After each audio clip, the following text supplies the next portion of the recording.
The laughter echoed across the tarmac as Captain Sarah Chun walked toward her F-16, helmet tucked under her arm. Behind her, she could hear the familiar voices of her squadron mates, their mockery cutting through the desert air like the roar of jet engines. Falcon-12, they called her, always with that same smirk, that same dismissive tone that suggested she had somehow stolen the call sign from someone more deserving. The irony wasn't lost on her. If they only knew the truth behind those two words, the blood and sacrifice that had earned her that designation, they might think twice about their casual cruelty. Lieutenant Rodriguez nudged his wingman as Sarah passed. The kid has no idea what she's gotten herself into, he whispered loudly enough for her to hear. Falcon-12 sounds like something out of a video game, not a real pilot's call sign. Before we dive into this story, drop a comment and let us know what state you're watching from. Maybe you've met incredible military personnel in your area who proved their worth when it mattered most. Sarah kept walking, her boots steady against the concrete, refusing to give them the satisfaction of a reaction. Today's training mission would be like all the others, another opportunity for them to question her skills, her place in their tight-knit brotherhood. But something felt different about this morning, something in the way the briefing officer had looked at her, something in the urgent tone of the communications from command. Perhaps today would finally be the day her silence would speak louder than their doubt.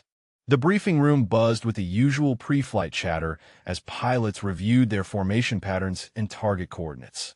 Sarah slipped into her seat at the back, watching as Major Thompson spread tactical maps across the table. The exercise was supposed to be routine air-to-ground training, but the tension in Thompson's jaw suggested otherwise. Falcon-12, you'll be flying sweep position today, Thompson announced without looking up. Stay back and observe. Let the experienced pilots handle the primary targets. The snickers rippled through the room like a wave. Captain Mitchell, call sign Viper, turned in his chair with an exaggerated grin. Sweep position, he said loud enough for everyone to hear. Perfect spot for someone still learning the ropes. Wouldn't want Falcon-12 getting in the way of the real action. Sarah's fingers tightened around her flight plan, but her expression remained neutral. She had learned long ago that defending herself only fed their assumptions. They saw what they wanted to see, a young woman who had somehow talked her way into their exclusive club. What they didn't see were the scars hidden beneath her flight suit, the memories that haunted her sleep, the classified missions that had forged her call sign in fire and blood. Falcon-12 wasn't a nickname chosen from a manual or assigned by some desk officer. It had been earned in the mountains of Afghanistan, carved from a moment when 12 enemy positions had fallen to her precision strikes, when an entire special operations team had lived because she had refused a miss. Thompson's radio crackled to life, interrupting her thoughts. Priority message from command, the voice said urgently. All pilots, stand by for updated mission parameters. The room fell silent as Thompson's radio delivered the news that would change everything. Priority Alpha mission update, the voice from Command Center announced. Intelligence indicates hostile aircraft movement in Sector 7. Training exercise is now live combat patrol. Sarah felt her pulse quicken, not from fear, but from recognition. This was what she had been trained for, what her body remembered even when her mind tried to forget. Around her, she watched as the casual arrogance of her squadron mates transformed into focused professionalism. Viper, you'll take point, Thompson ordered, his voice crisp with authority. Hammer and steel, you're on his wings. The major's eyes swept past Sarah as if she were invisible. Falcon-12, maintain your sweep position and report any contacts to flight lead. Mitchell stood up, chest puffed with pride at being chosen for point position. Don't worry, Major, he said with a cocky grin. We'll handle this. Falcon-12 can just watch and learn how real pilots operate in combat situations. The other pilots nodded their agreement, some clapping Mitchell on the shoulder as they headed for their aircraft. Sarah remained seated, studying the updated mission parameters on her tablet. The Sector 7 coordinates looked familiar, uncomfortably familiar. She had flown similar patterns before in a different desert, under a different flag, when silence and precision had meant the difference between life and death for teams on the ground. Thompson was already halfway out the door when his radio crackled again. "Command to all pilots," the voice said with unmistakable urgency. "Be advised, enemy aircraft are confirmed advanced fighters with experienced pilots. Exercise extreme caution." The desert sun blazed overhead as 4 F-16s screamed across the Nevada landscape, their contrails etching white lines against the cloudless sky. Sarah's aircraft held the rear position, her radar screen painting a picture that made her stomach tighten with old memories. "Falcon-12 to flight lead," she called over the radio. "I'm showing multiple contacts bearing to Savenzaro, approximately 40 miles out and closing fast." "Copy that, Falcon-12," Mitchell's voice crackled back, dismissive as always. "We see them too. Just maintain your position and let us handle the intercept." But Sarah's trained eyes caught something the others had missed. The enemy formation wasn't approaching in standard attack patterns. They were using a pincer movement exactly like the tactics she had studied in classified briefings years ago. Her fingers moved instinctively across her instruments, muscle memory from missions she couldn't discuss taking over. "Flight lead," she tried again, her voice more urgent. "Those aren't standard attack vectors. They're setting up a trap, trying to draw you into a crossfire between two groups." Mitchell's response carried an edge of irritation. "Falcon-12, I don't need tactical advice from someone flying sweep. Maintain radio discipline and follow orders." The radar blips continued their deadly dance across her screen, and Sarah recognized the signature immediately. These weren't training pilots or even regular military aircraft. The precision of their movement, the coordinated timing of their approach, spoke of elite squadron training and combat experience that matched her own. Her hands tightened on the controls as Thompson's voice cut through the static. "All aircraft, contacts now at 25 miles and accelerating. Prepare for engagement on my mark." The first missile streaked across the sky like a deadly comet, its vapor trail cutting through the afternoon air. Mitchell's voice exploded over the radio, his earlier confidence replaced by panic. "Contact, contact! I'm being painted by multiple targeting systems." Sarah watched her radar screen as the enemy aircraft executed their trap with surgical precision. Just as she had predicted, the hostiles had split into two groups, catching Mitchell and his wingmen in a deadly crossfire. The advanced fighters moved with a coordination that spoke of years of joint training and combat experience. "Break left, break left." Thompson's voice cut through the chaos as warning alarms screamed in multiple cockpits. "Hammer, you've got 2 on your 6. The engagement erupted into a whirlwind of diving aircraft and streaking missiles. Sarah's position in the rear gave her a perfect view of the unfolding disaster. Her squadron mates, for all their swagger and confidence, were being systematically outmaneuvered by pilots who clearly understood the deadly ballet of air combat far better than anyone had anticipated. "Falcon-12, maintain your distance," Thompson ordered between bursts of radio chatter. "Do not, repeat, do not engage without direct authorization." But Sarah could see what Thompson couldn't from his position in the middle of the furball. 2 enemy aircraft had broken off from the main engagement and were climbing high, positioning themselves for diving attacks on the distracted American pilots below. Her fingers traced across her weapon systems panel, old instincts awakening like sleeping dragons in her mind. Mitchell's panicked voice filled the radio again. "I'm taking heavy fire. My systems are compromised." Sarah's radar screen painted a picture of approaching catastrophe. The 2 high-altitude enemy fighters had completed their climb and were now diving toward her embattled squadron, mates like hawks swooping on distracted prey. In seconds, they would achieve perfect firing position on Thompson and Steele, who were too focused on the fighters in front of them to see the death approaching from above. "Flight lead, you have 2 bandits diving on your position from high altitude, bearing Zernezero," Sarah called urgently into her radio. "Break high and right now." Thompson's response came strained through the static of electronic warfare jamming. "Falcon-12, I told you to maintain position and observe only." Do not clutter the frequency with unnecessary chatter. But Sarah could see the missile launch flashes from the diving aircraft, could calculate the intercept times in her head with the precision that had once saved entire special operations teams.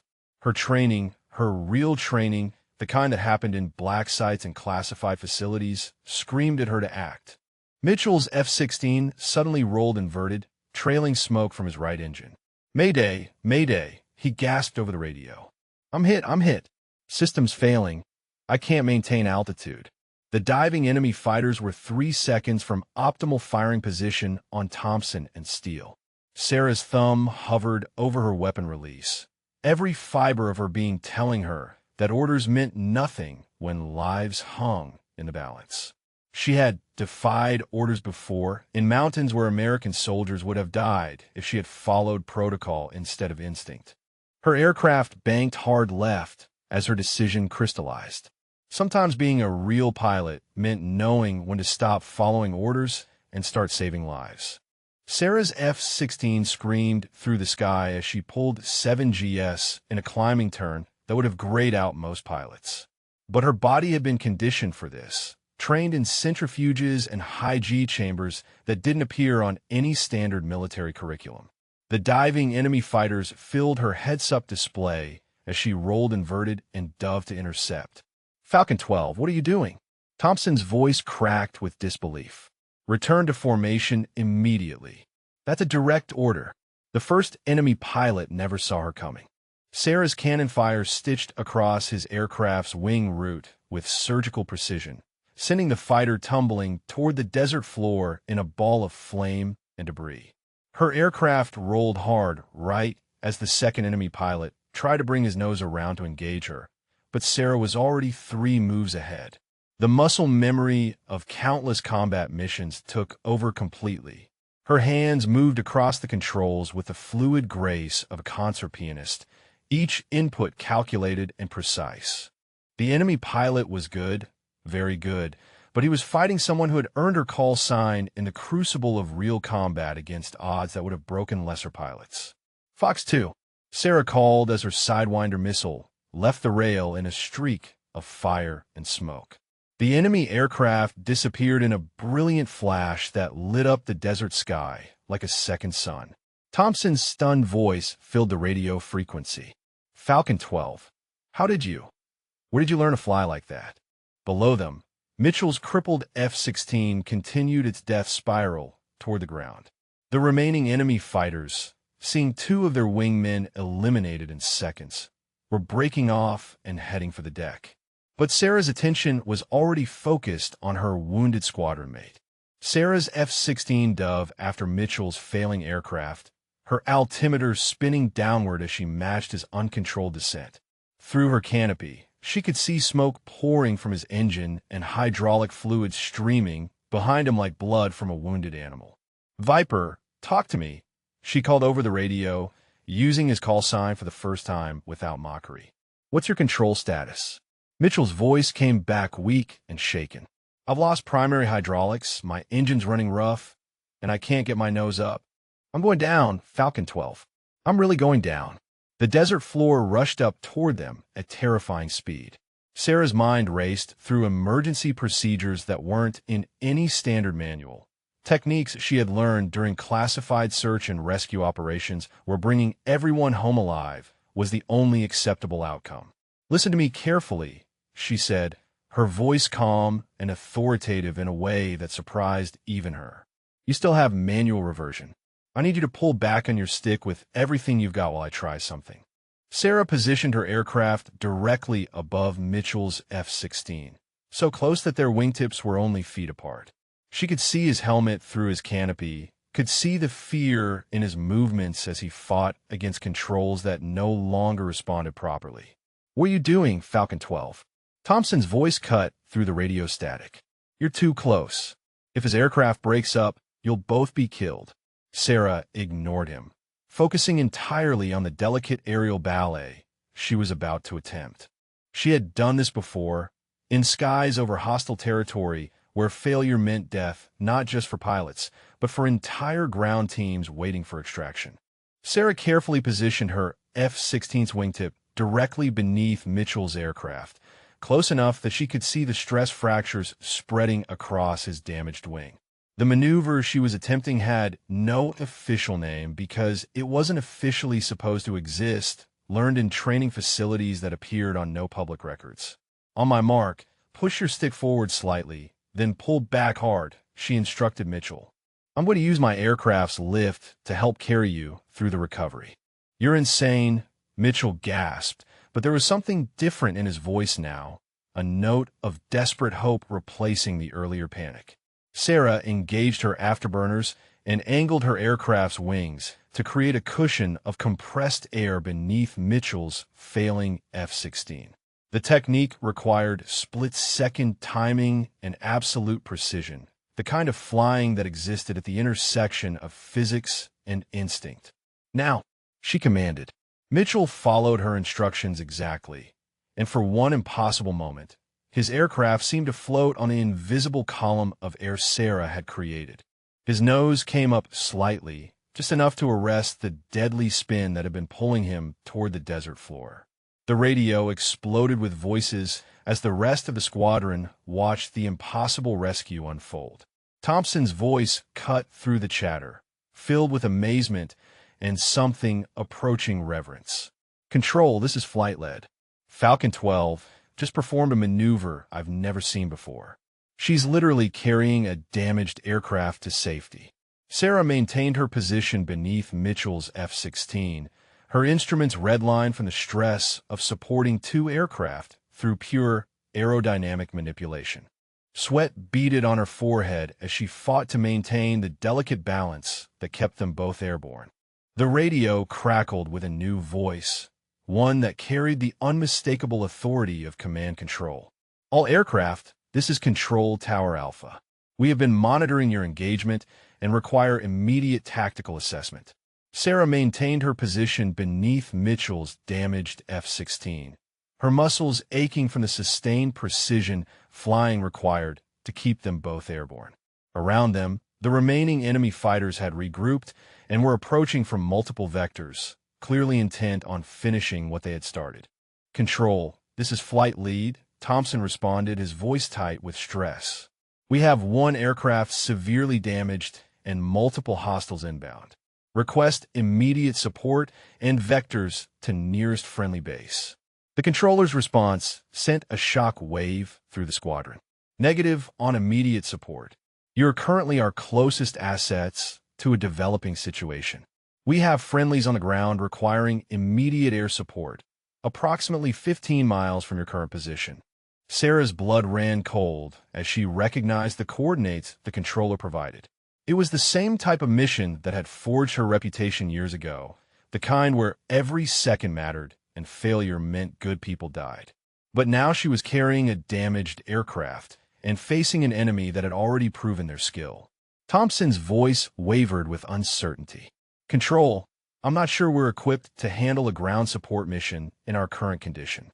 The radio fell silent for a long moment before the controller's voice returned, calm and decisive. Copy that, Flight Lead. Falcon-12, this is Control Tower Alpha. We need you to take tactical command of this engagement. Your call sign and service record have been verified through classified channels. The ground team is counting on you. The silence that followed Control's order seemed to stretch for eternity. Sarah could feel the weight of her squadron's shock through the radio static, could imagine their faces as they processed what they had just heard. The pilot they had mocked, dismissed, and marginalized was now their commanding officer. Copy that, Control, Sarah replied, her voice carrying an authority that seemed to transform the very air around their formation. This is Falcon-12 assuming tactical command. All aircraft switch to combat frequency and await my orders. Thompson's voice came back uncertain and confused. Falcon-12, I don't understand. How can Control authorize you to take command? What's your actual rank and clearance level? Sarah's response cut through his questions like a blade. Major Thompson, my clearance level is above your need to know. Right now, we have American soldiers on the ground who need our help, and I intend to bring them home alive.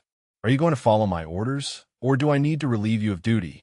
The transformation in her voice was complete. Gone was any trace of the quiet pilot who had endured their mockery. In her place was someone who spoke with the confidence of proven command experience, someone who had clearly led men and women through situations far more dangerous than this. Mitchell's voice crackled over the radio, weak but determined. Falcon-12, my aircraft is still damaged, but I can maintain altitude with your help. What are your orders? Sarah smiled grimly as she began coordinating the rescue mission. Her real training, the kind that happened in shadows and left no paper trail, finally had a chance to save lives in broad daylight, where her squadron could witness what Falcon-12 actually meant. Sarah's tactical coordination was flawless. Each order delivered with the precision of someone who had orchestrated far more complex operations under hostile fire. She directed Thompson and Steele to establish a defensive perimeter while she guided Mitchell's damaged aircraft to a safe altitude where he could provide overwatch. The ground support mission unfolded like a masterpiece of aerial warfare. Sarah's strikes were surgical, each target eliminated with minimal collateral damage, while she maintained constant communication with the trapped soldiers below. Her squadron mates watched in amazement as she demonstrated flying skills that belonged in classified training videos, not routine exercises.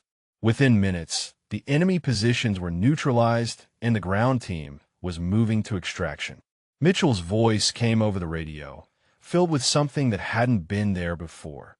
Genuine respect. Falcon-12, I owe you my life. I never understood what your call sign really meant. Thompson's transmission followed immediately. Control, mission accomplished. Falcon-12's tactical leadership was exceptional. Request full debrief on her actual service record. The controller's response carried a note of satisfaction. Copy that, flight lead. Major Chin's service record includes 3 classified tours and 12 confirmed enemy positions eliminated in a single engagement, hence the call sign Falcon-12. She's been flying undercover assignment to evaluate squadron readiness. As they headed home, the radio chatter told Sarah everything she needed to know about how permanently the dynamics had changed. If this story moved you, share your thoughts about your favorite moment, or tell us about someone you know who showed hidden strength when everyone doubted them.